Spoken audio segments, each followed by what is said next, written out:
데살로니가전서 5장 18절 보겠습니다. 데살로니가전서 5장 18절입니다. 같이 읽겠습니다. 범사에 감사하라. 이것이 그리스도 예수 안에서 너희를 향하신 하나님의 뜻이니라. 아멘. 우리가 가져야 하는 마음을 살펴보고 있습니다.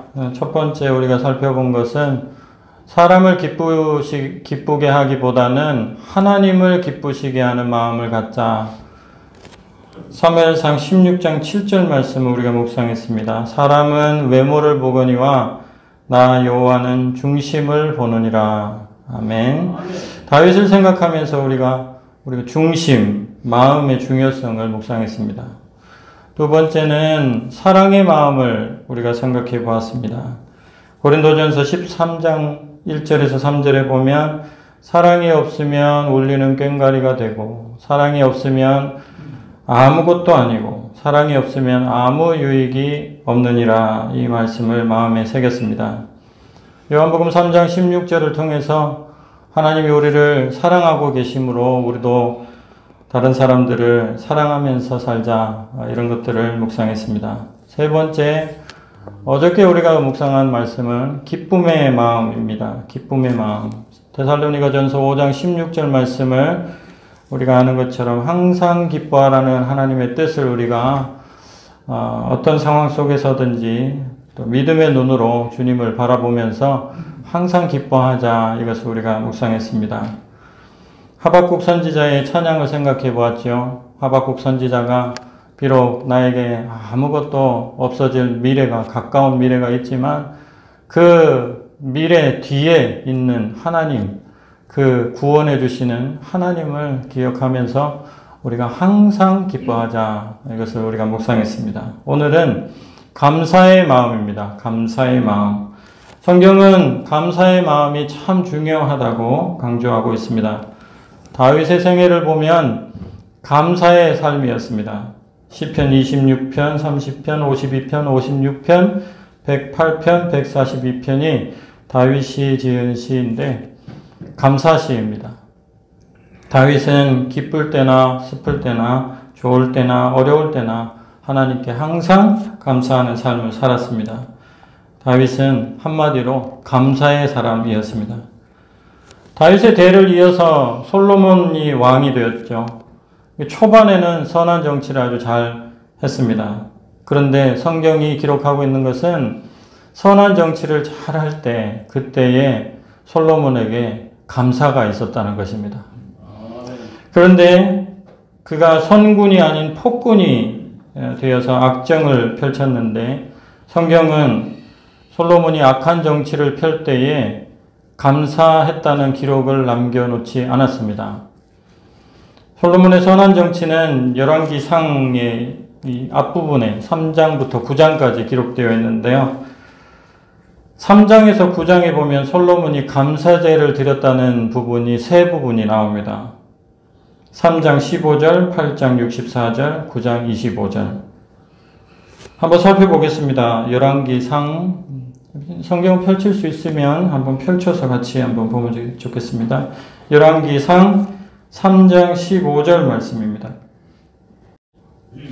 같이 한번 읽어보겠습니다. 솔로몬이 깨어보니 꿈이더라. 이에 예루살렘에 이르러 여호와의 언약궤 앞에 서서 번제와 감사의 제물을 드리고 모든 신하를 위하여 잔치하였더라. 아멘. 지혜를 구한 솔로몬 이야기죠.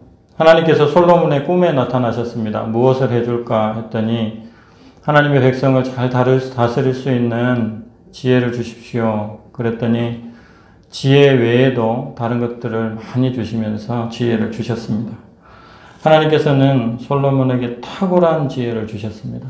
그래서 백성을 잘 다스리도록 준비를 해 주셨습니다. 그때 솔로몬이 감사의 제물을 하나님께 드렸다고 성경은 기록을 하고 있습니다. 열왕기상 8장 64절도 한번 볼까요? 8장 64절은 성전 봉헌식, 성전 낙선식을 마치고 나서 솔로몬이 하나님께 감사의 제물을 드렸다고 기록을 하고 있습니다. 8장, 열왕기상 8장 64절입니다.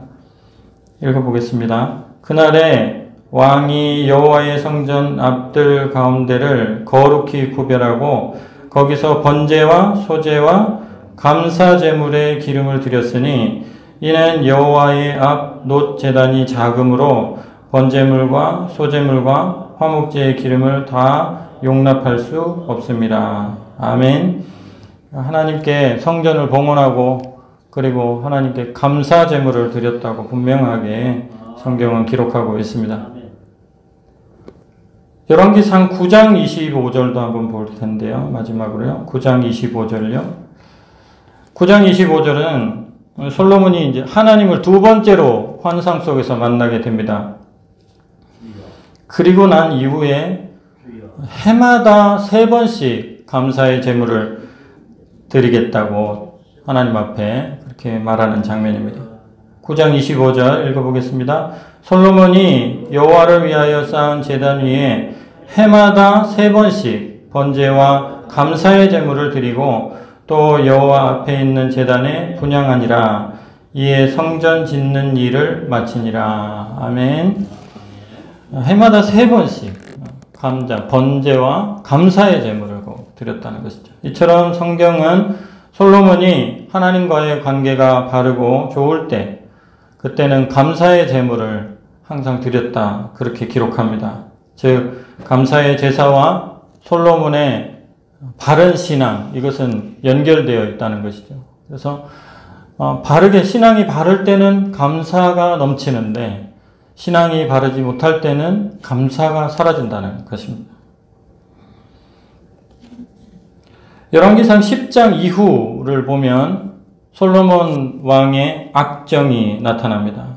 이게 10장 이후를 한번 읽어보십시오. 오늘 가서 한번 읽어보시면 감사의 제사에 솔로몬이 드렸던 감사의 제사에 대한 이야기가 나오지 않습니다. 해마다 3번씩 드리는 감사의 제물을 중단했는지 아니면 계속 드렸는지는 알 수 없어도 성경은 솔로몬의 감사를 기록하고 있지 않습니다. 성경이 솔로몬의 악한 정치 기간 동안에 솔로몬의 감사의 제물을 기록하지 않은 이유는 솔로몬이 해마다 드리는 감사의 제물을 3번씩 드렸다고 하더라도 하나님께서는 그의 감사 제물을 감사 제물로 받지 않았다는 것을 뜻한다고 저는 생각합니다. 성도 여러분, 하나님이 우리에게 원하시는 것은 감사의 제사입니다. 범사에 감사하는 것인 줄로 믿습니다. 데살로니가전서 5장 16절에서 18절은 그리스도인의 삶의 강령입니다. 그 첫 번째가 우리가 살펴보았듯이 항상 기뻐하라는 것이고, 두 번째가 항상 기도하라는 것이고, 세 번째가 항상 감사하라는 것입니다. 이것이 그리스도 안에서 우리를 향하신 하나님의 뜻입니다. 우리가 잘 될 때는 감사합니다. 뭐가 잘 되면 감사합니다. 그러나 하나님이 우리에게 원하시는 것은 잘 되었을 때나 잘못되었을 때나 항상 감사하는 것입니다. 어떤 여자 성도님인데 교회에 나오지 않는 남편을 위해서 항상 남편이 교회에 나와서 예수님 믿게 해달라고 기도하는 그런 성도님이 계셨습니다. 어느 날 그 남편이 교회에 나오기 시작했습니다. 그것도 새벽 기도에 나오기 시작했다고 합니다. 그래서 목사님이 궁금해서 물어봤다죠. 어떻게 새벽에 이렇게 기도하러 오셨냐고, 교회에 오셨냐고. 그랬더니 그 남편 되는 분이 하시는 얘기가 제가 사업을 했는데 사업을 하다가 부도가 맞았습니다. 그러더라는 겁니다. 그분이 망하지 않았으면 교회에 나오지 않았을 것입니다. 하나님의 섭리는 오묘해서 우리가 생각하는 것보다 깊고 넓습니다. 우리의 인생길에 그 무엇이 닥치든지 하나님 함께 하시는 줄로 믿습니다. 우리가 느끼든 느끼지 않든 하나님은 우리를 항상 보고 계시고 돌보고 계시는 줄 믿습니다. 이해하지 못할 일이 우리에게 일어날지라도 항상 감사할 수 있는 것은 우리가 하나님을 믿기 때문입니다. 나에게 필요한 것이기에 하나님께서 섭리 가운데 이러한 일을 나에게 주셨다. 이러한 믿음으로 우리가 항상 감사할 수 있게 되는 것이죠. 말씀을 맺겠습니다. 성도 여러분, 범사에 감사하여 하나님의 뜻을 이루시는 성도님들 되시기를 주님의 이름으로 축원드립니다. 아멘.